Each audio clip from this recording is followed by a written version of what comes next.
ರಾಜ್ಯದಲ್ಲಿ ಕಳಪೆ ಗುಣಮಟ್ಟದ ನೀರಾವರಿ ಸ್ಪ್ರಿಂಕ್ಲರ್ ಪೈಪ್ಗಳನ್ನು ವಿತರಿಸಿದ್ದಾರೆ.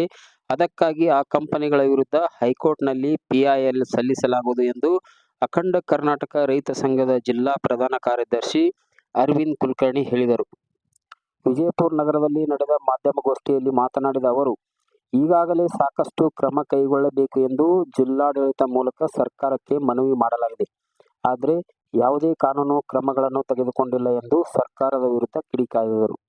ಇನ್ನು ಕಳಪೆ ಗುಣಮಟ್ಟದ ಸ್ಪ್ರಿಂಕ್ಲರ್ ಪೈಪ್ಗಳು 1 ವರ್ಷ ಕೂಡ ಬರುತ್ತಿಲ್ಲ ಎಂದು ಆರೋಪಿಸಿದರು. ಅಲ್ಲದೆ ಕಳಪೆ ಮಟ್ಟದ ಪೈಪ್ಗಳಿಂದ ರೈತರಿಗೆ ತೊಂದರೆಯಾಗುತ್ತಿದೆ. ಅದಕ್ಕಾಗಿ ಹೈಕೋರ್ಟ್ನಲ್ಲಿ ಪಿಐಎಲ್ ಹಾಕಲಾಗುವುದು ಎಂದರು. ಕೇಂದ್ರ ಮತ್ತು ರಾಜ್ಯ ಸರ್ಕಾರ ಪ್ರಧಾನಮಂತ್ರಿ ಕೃಷಿ ಸಿಂಚಾಯಿ ಯೋಜನೆಯಡಿ ರಾಜ್ಯದ ರೈತರಿಗೆ ಸಬ್ಸಿಡಿ ದರದಲ್ಲಿ ಸ್ಪ್ರಿಂಕ್ಲರ್ ಪೈಪ್ಗಳನ್ನು ವಿತರಣೆ ಮಾಡ್ತಾನೆ ಇದೆ ಪ್ರತಿ ವರ್ಷ. ಇವತ್ತು ಪ್ರಗತಿ ಕಂಪನಿ ಇರ್ಬೋದು, RM ಇಂಡಸ್ಟ್ರಿ ತಿಕ್ಕೊಂಡು ಹೇಳಿ ಹಲವಾರು ನೋಂದಾಯಿತ ಕಂಪನಿಗಳು ರೈತರಿಗೆ ಸಬ್ಸಿಡಿ ದರದಲ್ಲಿ ಸ್ಪ್ರಿಂಕ್ಲರ್ ಪೈಪ್ಗಳನ್ನು ತಯಾರು ಮಾಡಿ ವಿತರಣೆ ಮಾಡ್ತಾ ಇದ್ದಾರೆ. ಆದರೆ ರೈತರಿಗೆ ಕೊಟ್ಟಿರ್ತಕ್ಕಂಥ ಸ್ಪ್ರಿಂಕ್ಲರ್ ಪೈಪ್ಗಳು ಸಂಪೂರ್ಣ ಕಳಪೆ ಮಟ್ಟದ್ದಾಗ್ಯಾವ. ಈ ವಿಷಯವಾಗಿ ನಾವು ಕಳೆದ ವರ್ಷ ವಿಜಯಪುರದಲ್ಲಿ ಬೃಹತ್ ಪ್ರತಿಭಟನೆ ಮಾಡಿ ಆಗಿನ ಜಿಲ್ಲಾಧಿಕಾರಿಗಳ ಮುಖಾಂತರ ರಾಜ್ಯ ಸರ್ಕಾರಕ್ಕೆ ನಾವು ಕೃಷಿ ಪೈಪನ್ನು ತೆಗೆದುಕೊಂಡು ಬಂದು ನಾವು ಪ್ರದರ್ಶನ ಮಾಡಿ ಮನವಿಯನ್ನು ಕೂಡ ಕೊಟ್ಟಿದ್ದೆವು. ಅವರು ಸಿಪೆಟ್ ಸಂಸ್ಥೆಗೆ ನಾವು ಕಳಿಸ್ತೇವೆ ತಿಕ್ಕೊಂಡು ಹೇಳಿ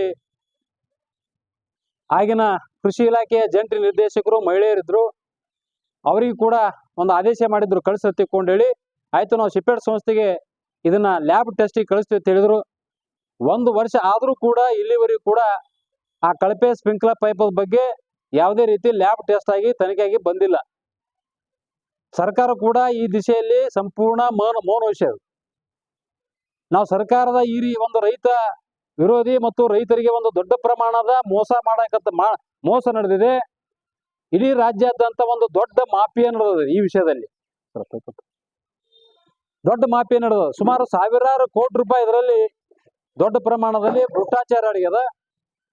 ಇದನ್ನು ಸಂಪೂರ್ಣ ತನಿಖೆ ಮಾಡಿ ಕಂಪನಿಗಳ ಏನು ಕಳಪೆ ಸ್ಪ್ರಿಂಕ್ಲರ್ ಪೈಪ್ ವಿತರಣೆ ಮಾಡಿರ್ತಕ್ಕಂಥ ಕಂಪನಿಗಳನ್ನ ಕಪ್ಪು ಪಟ್ಟಿಗೆ ಸೇರಿಸಿ ಅವ್ರ ಮೇಲೆ ಒಂದು ಕ್ರಿಮಿನಲ್ ಮೊಕದ್ದಮೆಯನ್ನ ದಾಖಲೆ ಮಾಡ್ಬೇಕಂತ ತಿಳ್ಕೊಂಡು ಹೇಳಿ ನಾವು ಒತ್ತಾಯ ಮಾಡಿದ್ರು ಕೂಡ ಇಲ್ಲಿವರೆಗೂ ಕೂಡ ಒಂದು ಯಾವ ಸರ್ಕಾರನೂ ಕೂಡ ಚಕಾರ ಮಾತನಾಡಲಿಕ್ಕೆ ತಯಾರಿಲ್ಲ.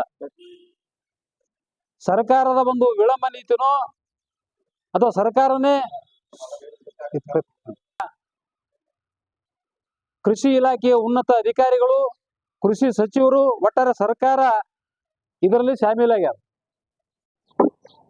ರೈತರಿಗೆ ಸಮಕ್ಷಮ ತಮ್ಮ ವಾಹನಗಳಲ್ಲಿ ಅಂದ್ರೆ ಕೃಷಿ ಇಲಾಖೆಯ ವಾಹನದಲ್ಲಿ ಪೈಪ್ಗಳನ್ನ ತುಂಬಿಕೊಂಡು ರೈತರ ಜಮೀನುಗಳಿಗೆ ಹೋಗಿ ಪೈಪ್ ಅಳವಡಿಸಿ ಫ್ರೀ ಇನ್ಸ್ಪೆಕ್ಷನ್ ಮತ್ತು ಪೋಸ್ಟ್ ಇನ್ಸ್ಪೆಕ್ಷನ್ ಮಾಡಿ ರೈತರಿಂದ ಖಾತ್ರಿ ಪಡಿಸ್ಕೊಂಡ ನಂತರ ಅವಾಗ ಬಿಲ್ ಮಾಡಬೇಕಂತ ನಿಯಮದ ಕಂಪನಿಗಳು ಅಂದ್ರೆ ಸ್ಪ್ರಿಂಕ್ಲರ್ ಪೈಪ್ ವಿತರಣೆ ಮಾಡಿರ್ತಕ್ಕಂಥ ಏನು ಕಂಪನಿಗಳವು ರೈತರಿಂದ ಇದೊಂದು ನೀರು ಸರಿಯಾಗಿ ಸರಬರಾಜು ಆಗ್ತದ, ಪೈಪ್ನಲ್ಲಿ ಯಾವುದೇ ರೀತಿ ಕಳಪೆ ಮಟ್ಟದಿಲ್ಲ, ಒಳ್ಳೆ ರೀತಿಯಿಂದ ತಿಳ್ಕೊಂಡು ಹೇಳಿ ಅವರಿಂದ ಒಪ್ಪಿಗೆ ಆದ ನಂತರ ಬಿಲ್ ಕೊಡಬೇಕಂತ ನಿಯಮ ಅದು ಯಾವುದೋ ನಿಯಮಗಳನ್ನ ಪಾಲಿಸೋದಿಲ್ಲ. ಇವೆಲ್ಲವನ್ನೂ ಉಲ್ಲಂಘನೆ ಮಾಡ್ತಾ ಇದೆ ಸರ್ಕಾರ. ಇಲಾಖೆ ಅಧಿಕಾರಿಗಳು ಕೂಡ ಇದನ್ನ ಈ ರೀತಿ ಮಾಡ್ತಾ ಇದಾರೆ. ಅಂದ್ರೆ ಇದು ಕೃಷಿ ಇಲಾಖೆನ ಸಂಪೂರ್ಣ ಇದಕ್ಕೆ ಮೇನ್ ಜವಾಬ್ದಾರಿ ಇದೆ. ಇದಕ್ಕೆ ಕೃಷಿ ಇಲಾಖೆ ಆಯುಕ್ತರು, ಕೃಷಿ ಸಚಿವರು ಕೂಡ ಇದರಲ್ಲಿ ಸಂಪೂರ್ಣ ಶಾಮೀಲಾಗಿರ್ತಕ್ಕಂಥದ್ದು ಇವತ್ತು ನಮ್ಮದು ಆಪಾದನೆ ಇದೆ. ಮತ್ತು ಇದನ್ನ ಸಿಪೆಟ್ ಸಂಸ್ಥೆಗೆ ಕಳಿಸ್ತಾ ಇದಾರೆ ಅಂತಕ್ಕಂಥದ್ದು ನಾವು ಬಹಳ ನಂಬಿಕೆ ಇಟ್ಟಿದ್ದೇವೆ. ಹಿಂದಿನ ಒಂದು ಜಿಲ್ಲಾಧಿಕಾರಿಗಳ ಒಂದು ಮನವಿ ಕೊಟ್ಟಿದ್ದೇವಲ್ಲ, ಅವರು ಕಳಿಸಿಲ್ಲ ಅಂತ ನಮ್ಗೆ ಅನ್ಸಕತ್ತದ, ಅಥವಾ ಕಳಿಸಿದ್ರು ಕೂಡ ಅದ್ರ ಏನು ಮುಚ್ಚಿಟ್ಟಿದಾರೋ ನಮ್ಗೆ ಗೊತ್ತಿಲ್ಲ. ಅಲ್ಲಿ ಲ್ಯಾಬ್ ಟೆಸ್ಟ್ ಆಗ್ಬೇಕಾಯ್ತಂದ್ರ ಖುದ್ದಾಗಿ ಯಾವ ರೈತ ಈ ಕೃಷಿ ಪಂಪ್ ಸೆಟ್ ಪೈಪ್ಗಳನ್ನ ಅಳವಡಿಸಿದ್ರ ಜಮೀನಲ್ಲಿ ಆ ರೈತನ ಜಮೀನಿಗೆ ಕೃಷಿ ಇಲಾಖೆ ಅಧಿಕಾರಿಗಳು ಹೋಗಿ ಅವರು ಸಮಕ್ಷಮ ಖುದ್ದಾಗಿ ಪೈಪ್ಗಳನ್ನ ತೆಗೆದುಕೊಂಡು ಆ ರೈತನ ಸಮಕ್ಷಮ ಸಿಪೆಟ್ ಸಂಸ್ಥೆಗೆ ಅಲ್ಲಿ ಅವ್ರ ಮುಂದೆ ನಿಂತುಕೊಂಡಿಸಿಂದ ಬಹಿರಂಗವಾಗಿನೇ ಅಲ್ಲಿ ಇಲಾಖೆ ಅಂದ್ರೆ ರೈತರ ಮುಂದೆನೆ ಅದನ್ನ ಲ್ಯಾಬ್ ಟೆಸ್ಟ್ ಮಾಡ್ಬೇಕಂತ ನಿಯಮ ಅವು. ಅದನ್ನ ಯಾವುದೂ ಮಾಡೋದಿಲ್ಲ. ಅಂದ್ರೆ ಇವ್ರು ಏನ್ ಮಾಡ್ತಾರಂತಂದ್ರೆ ಭಾಳ ಆದ್ರೆ ರೈತರ ಕಡೆಯಿಂದ ತಗೊಂಡು ಹೋಗ್ತಾರ ನಾಮಕೆ ವಾಸ್ತೆ ಅಂದ್ರೆ ಹೆಸರಿಗೆ ಮಾತ್ರ ತೋರ್ಕಿಗೆ. ಅಲ್ಲಿ ಹೋಗಿ ಏನದ ಈ ಪೈಪನ್ನ ಸೈಡ್ ಇಟ್ಟು ಏನು ತನಿಖೆ ಅಲ್ಲಿ ಏನು ಲ್ಯಾಬ್ ಟೆಸ್ಟ್ ಮಾಡ್ತಾರಲ್ಲ, ಲ್ಯಾಬ್ ಟೆಸ್ಟ್ ಮಾಡೋ ಸಂದರ್ಭದಲ್ಲಿ ಗುಣಮಟ್ಟದ ಪೈಪ್ಗಳನ್ನ ಇದಕ್ಕಾಗೇನೆ ಒಂದ್ ವೇಳೆ ಸಮಸ್ಯೆ ಬಂದ್ರು ಕೂಡ ಪ್ರತ್ಯೇಕವಾದ ಕ್ವಾಲಿಟಿ ಪೈಪನ್ನ ತಯಾರು ಮಾಡಿ ಅದೇ ಪೈಪ್ ತಗೊಂಡು ಲ್ಯಾಬ್ ಟೆಸ್ಟ್ ಮಾಡಿ ಇದು ಓಕೆ ಅದ, ಸರಿ ಅದ, ಯಾವುದೇ ರೀತಿ ಕಳಪೆ ಇಲ್ಲ, ಸಂಪೂರ್ಣ ಗುಣಮಟ್ಟದ ತಿಳ್ಕೊಂಡೇಳಿ ತಪ್ಪು ಮಾಹಿತಿಯನ್ನ ಸರ್ಕಾರಕ್ಕೂ ಕೊಡ್ತಾರೆ. ಯಾರು ಸಿಪೆಟ್ ಸಂಸ್ಥೆಯವರು. ಇದು ರಾಜ್ಯದಲ್ಲಿ ಒಂದೇ ಅದ. ಮೊದಲು ಎರಡಿತ್ತು, ಒಂದು ಮೈಸೂರಿತ್ತು, ಒಂದು ಈಗ ಮೈಸೂರದಲ್ಲಿ ಕ್ಯಾನ್ಸಲ್ ಮಾಡಿ ಈಗ ಬೆಂಗಳೂರಿಗೆ ಒಂದೇ ಅದ ಕರ್ನಾಟಕದಲ್ಲಿ. ಮತ್ತೆ ಈ ರೀತಿ ಅದರ ಇಡೀ ರೈತ ಕುಲವನ್ನ ಸಾಯಿಸುವಂತದ್ದು ರಾಜ್ಯ ಸರ್ಕಾರ ಮಾಡ್ತಾ ಇದೆ. ಒಂದು ಸಲ ಈ ಸ್ಪ್ರಿಂಕ್ಲರ್ ಪೈಪ್ಗಳನ್ನ ಸರ್ಕಾರ ವಿತರಣೆ ಮಾಡಿದ್ರೆ ಮತ್ತೆ ಕೊಡುವುದಿಲ್ಲ.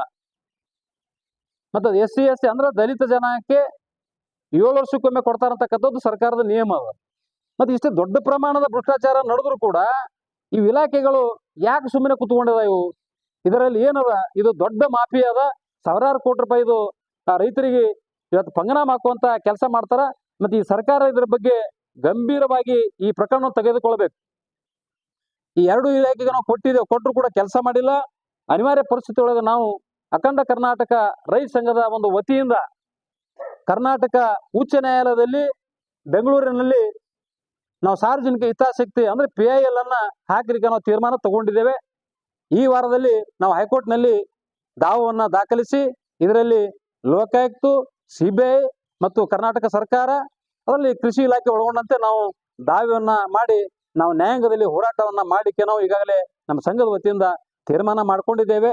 ಆ ಕಾರಣಕ್ಕಾಗಿ ಸರ್ಕಾರ ಈಗಲಾದರೂ ಎಚ್ಚೆತ್ತುಕೊಂಡು ಇದನ್ನ ತನಿಖೆ ಮಾಡಿ ತಪ್ಪಿತಸ್ಥ ಕಂಪನಿಗಳ ಮೇಲೆ ಇವರು ಕ್ರಮ ಕೈಗೊಂಡು ಆ ಕಂಪನಿನೇ ಮುಚ್ಚಿ ಹಾಕುವಂತ ಕೆಲಸ ಮಾಡಬೇಕು.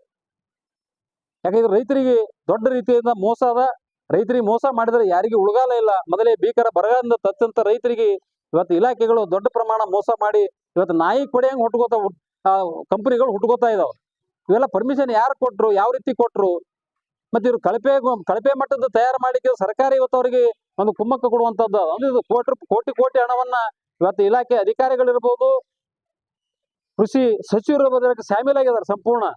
ಅದರ ಬಗ್ಗೆ ಇವತ್ತು ಸರ್ಕಾರ ಸ್ಪಷ್ಟತೆ ಕೊಡಬೇಕು. ಇದನ್ನು ತನಿಖೆ ಮಾಡಿ ತಪ್ಪಿಸತ್ರ ಮೇಲೆ ಕ್ರಮ ಕೈಗೊಳ್ಳಬೇಕಂತ ತಿಳ್ಕೊಂಡು ನಾವು ಈ ಸಂದರ್ಭದಲ್ಲಿ ರಾಜ್ಯ ಸರ್ಕಾರಕ್ಕೆ ಒತ್ತಾಯ ಪಡಿಸ್ತಾ ಇದ್ದೇವೆ. ರೈತರಿಗೆ ಕಳಪೆ ಮಟ್ಟದಲ್ಲಿ ಸಿಗ್ತಾ ಇರ್ತಕ್ಕಂಥದ್ದು ಇದೊಂದು ರೈತರ ದುರ್ಭಾಗ್ಯ ಅಂತೇಳಿ ಈ ಸಂದರ್ಭದಲ್ಲಿ ನಾನು ಹೇಳಕ್ಕೆ ಬಯಸ್ತಾ ಇದ್ದೀನಿ.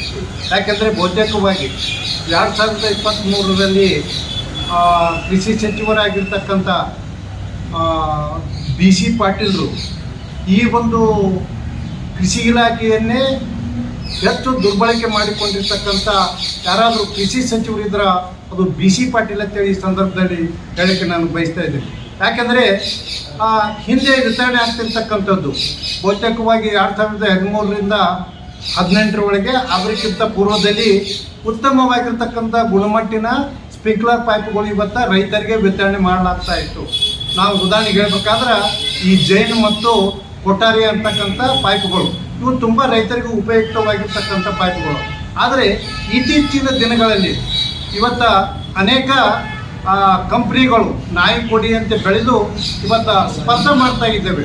ಕಳಪೆ ಗುಣಮಟ್ಟದ ಪೈಪುಗಳನ್ನು ರೈತರಿಗೆ ವಿತರಣೆ ಮಾಡುವುದರ ಮುಖಾಂತರ ತಮ್ಮಲ್ಲಿ ಸ್ಪರ್ಧೆಗಳನ್ನು ಏರ್ಪಾಟು ಮಾಡಿ ಆ ಸ್ಪರ್ಧೆಗಳ ಮುಖಾಂತರ ಇವತ್ತು ರೈತರಿಗೆ ಪಂಗನಾಮ ಹಾಕ್ತಕ್ಕಂಥ ಕೆಲಸ ಇವತ್ತು ರಾಜ್ಯದ ತುಂಬೆಲ್ಲ ನಡೆಯುವುದರಿಂದ ಇವತ್ತು ಅಖಂಡ ಕರ್ನಾಟಕ ರೈತ ಸಂಘ ಇದನ್ನು ನಾವು ಖಂಡಿಸ್ತಾ ಇದ್ದೀವಿ. ನಂತರ ಈ